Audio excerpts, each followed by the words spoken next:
Arsa Mutiara NIM 1820201063. Latar belakang masalah yaitu yang pertama adanya kepentingan para elit desa dalam mengeluarkan sebuah kebijakan atau program. Yang kedua, aspirasi masyarakat hanya ditampung sebagai formalitas tanpa benar-benar didengar. Yang ketiga, kurang komunikasinya antara BPD dengan perangkat desa dalam menjalankan sebuah pembangunan di desa. Masuk ke dalam materi pembahasan, yaitu yang pertama pengertian pembangunan. Pembangunan adalah proses perubahan yang dilakukan secara terus-menerus untuk menuju suatu keadaan yang lebih baik lagi dan berdasarkan dengan norma-norma tertentu. Assalamualaikum warahmatullahi wabarakatuh. Saya Jian Anita Firdausi, NIM 1820201011. Di sini saya akan menjelaskan apa saja sih tujuan pembangunan di Indonesia yang dipaparkan dalam pembukaan Undang-Undang Dasar 1945. Yang pertama adalah melindungi segenap bangsa atau jumlah seluruh tumpah darah Indonesia. Yang kedua, memajukan kesejahteraan umum. Yang ketiga, mencerdaskan kehidupan bangsa. Dan yang keempat, ikut dalam melaksanakan ketertiban dunia berdasarkan perdamaian abadi dan juga keadilan sosial. Definisi dari administrasi dari bahasa Belanda yaitu administratie, yang berarti semua kegiatan yang mencakup sebuah tulisan, ketikan, surat menyurat, agenda, dan arsipan. Nama saya Selvi Rahmawanti, NIM 1820201017. Definisi pembangunan menurut Alexander 1994 bahwa pembangunan adalah metode perubahan yang meliputi seluruh sistem sosial, meliputi politik, ekonomi, infrastruktur, pertahanan, pendidikan, dan teknologi budaya dalam kelembagaan. Nama saya Adam Rosyad, NIM 1820201064. Kali ini saya akan menjelaskan apa itu BPD. BPD atau Badan Permusyawaratan Desa ialah lembaga demokrasi dalam penyelenggaraan pemerintahan di desa, atau seperti parlemen yang ada di desa. Ya, kali ini saya akan menjelaskan wewenang apa saja yang dimiliki oleh BPD. Pertama, membuat rancangan peraturan desa bersama kepala desa, lalu mengusulkan pengangkatan dan pemberhentian kepala desa. Selain itu, BPD mempunyai hak-hak juga. Apa saja hak-hak BPD? Pertama, meminta keterangan kepada pemerintah desa. Yang kedua, menyatakan pendapat. Assalamualaikum warahmatullahi wabarakatuh. Saya Devi Dwi Kristanti, NIM 1820201037. Di sini saya akan menyampaikan beberapa tugas, fungsi, dan kewajiban dari Badan Permusyawaratan Desa, yang dimana tugas dan fungsi dari Badan Permusyawaratan Desa telah ditetapkan di dalam Undang-Undang Nomor 110 Tahun 2016 tentang BPD. Yakni tugas yang pertama adalah menggali, mengelola, dan menyampaikan aspirasi masyarakat, di mana dalam penyampaian aspirasi masyarakat melakukan atau diperlukan beberapa tahap, yakni BPD menggali aspirasi masyarakat, kemudian mengelola aspirasi masyarakat yang akan dijadikan sebagai langkah positif dalam pengambilan kebijakan. Yang kedua adalah menyelenggarakan musyawarah Badan Permusyawaratan Desa dan musyawarah desa.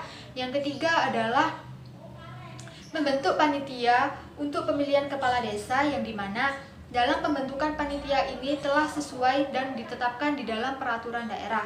Yang keempat adalah memberi persetujuan atas pemberhentian atau pemberhentian sementara terhadap perangkat desa. Yang kelima adalah menetapkan peraturan, aturan, dan tata tertib Badan Permusyawaratan Desa. Yang keenam adalah membahas dan menyepakati aturan bersama kepala desa, yang dimana Badan Permusyawaratan Desa di sini memiliki kekuatan untuk menyepakati atau memberikan kesepakatan tentang peraturan desa yang bakal menjadi pedoman pembangunan desa. Yang ketujuh adalah melakukan pengawasan kinerja dari kepala desa.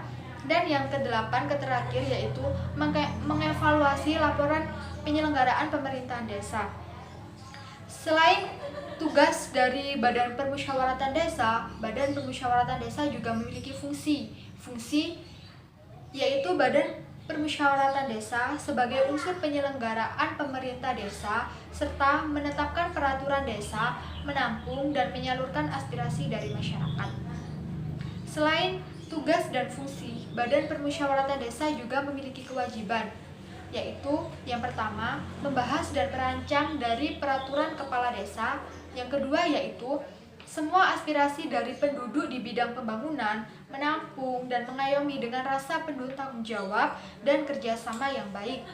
Yang ketiga adalah memberikan ide atas pengangkatan atau pemberhentian dari kepala desa. Dan yang terakhir adalah menampung, menghimpun, merumuskan, kemudian menyalurkan seluruh aspirasi di masyarakat desa. Assalamualaikum warahmatullahi wabarakatuh. Nama saya Dr. Febriani, NIM 1820201076. Pengertian partisipasi masyarakat. Menurut Worlis, partisipasi dapat diartikan sebagai masyarakat dapat terlibat langsung dalam berpartisipasi apabila ia menemukan dirinya dalam sebuah kelompok melalui berbagai proses. Berbagi dalam orang lain dalam hal nilai, tradisi, perasaan, kesehatan, kepatuhan, dan tanggung jawab bersama. Menurut Isbandi adalah keikutsertaan masyarakat dalam proses mengidentifikasi masalah dan potensi masyarakat dalam pemilihan dan pengambilan keputusan tentang jalan solusi untuk memudahkan masalah dalam mengatasi masalah, dan keterlibatan masyarakat dalam proses evaluasi.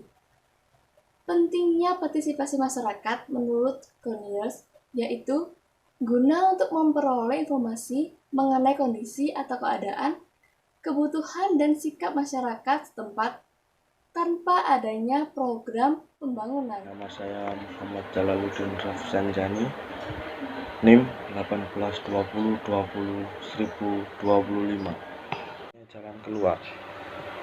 Pengambilan keputusan yaitu sebuah tindakan, pola pikir, dan hasil dari suatu tindakan pengambilan keputusan menurut pandangan psikologi kognitif dijelaskan kepada bagaimana individu dalam mengambil keputusan. Perkenalkan, nama saya Milania Syaputri, NIM 1820201079. Kali ini saya akan menyampaikan materi mengenai manfaat dan juga tujuan dari musyawarah desa. Musyawarah desa di sini memiliki beberapa tujuan, yaitu yang pertama adalah merencanakan pembangunan yang akan dilakukan oleh desa. Yang kedua adalah sebagai wadah untuk BPD, pemerintah desa, dan juga masyarakat desa untuk menyalurkan aspirasinya untuk pembangunan desa ke depannya. Yang ketiga adalah merencanakan pembangunan desa sesuai dengan kebutuhan desa dan berasal dari musyawarah desa yang terdapat pendapat dari berbagai pihak dan juga berbagai pandangan. Yang terakhir adalah meminimalisir adanya pertentangan ke depannya karena keputusan yang diambil sudah diterima dan dijalankan sebelumnya oleh pihak terkait dan juga dijalankan dengan rasa tanggung jawab. Selain memiliki tujuan, musyawarah desa di sini juga memiliki beberapa manfaat, yaitu yang pertama adalah melatih pihak-pihak agar dapat menyampaikan aspirasi atau pendapatnya. Yang kedua adalah masalah yang sedang didiskusikan segera terpecahkan. Yang ketiga adalah hasil keputusan memiliki nilai keadilan yang tinggi.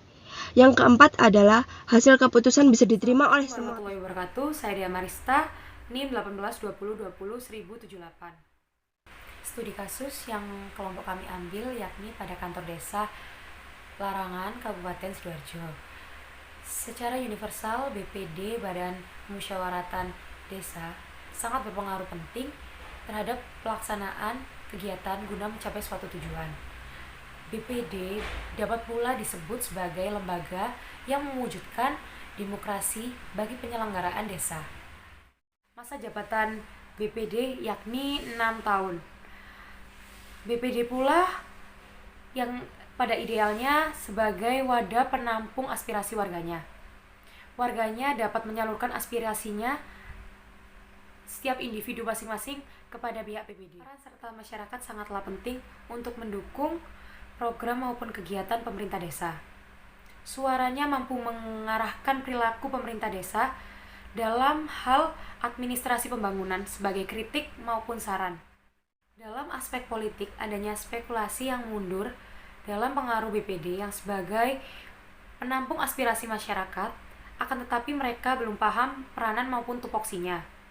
BPD sendiri masih belum menjalin koordinasi yang baik antara BPD maupun pemerintah desa. BPD di Desa Larangan belum optimal dalam pengambilan keputusan yang ideal yang seharusnya melibatkan pemerintah desa maupun warganya. Mereka hanya berpikir kuno, mengandalkan ide-ide maupun inovasi yang mereka punya daripada melibatkan masyarakat maupun pemerintah desa. Maka dari itu, yang membuat lamban laju pembangunan pada tata kelola pemerintahan desa di Desa Larangan. Kesimpulan dari hasil pembahasan mengenai pengambilan keputusan bagaimana administrasi melihat dari aspek politik BPD dan masyarakat di Desa Larangan, tepatnya di kantor desa, belum berjalan optimal. Dapat kita simpulkan seperti yang tadi saya sampaikan dan teman-teman saya sampaikan, yang mana ideal maupun yang mana yang menyimpang dapat kalian simpulkan sendiri. BPD tidak melibatkan masyarakatnya dalam pengambilan keputusan dan BPD sewenang-wenang dalam menjalankan peranan maupun tupoksi. Mereka hanya mengaudit aspirasi-aspirasi masyarakat dan mengawasi jalannya pemerintah desa. Dan mereka tidak mengikut sertakan masyarakat maupun pemerintah desa dalam menuangkan ide-ide mereka. Adapun saran dari kelompok kami yakni diharapkan BPD dapat membangun mitra baik dengan pemerintah desa serta dapat menata kembali koordinasi dengan warganya. BPD pula dapat menampung segala aspirasi warganya dan paham betul tupoksi maupun peranan guna membangun tata kelola pemerintah yang baik dalam pemerintah desa ke depannya. Sekian dari kelompok kami. Wassalamualaikum warahmatullahi wabarakatuh.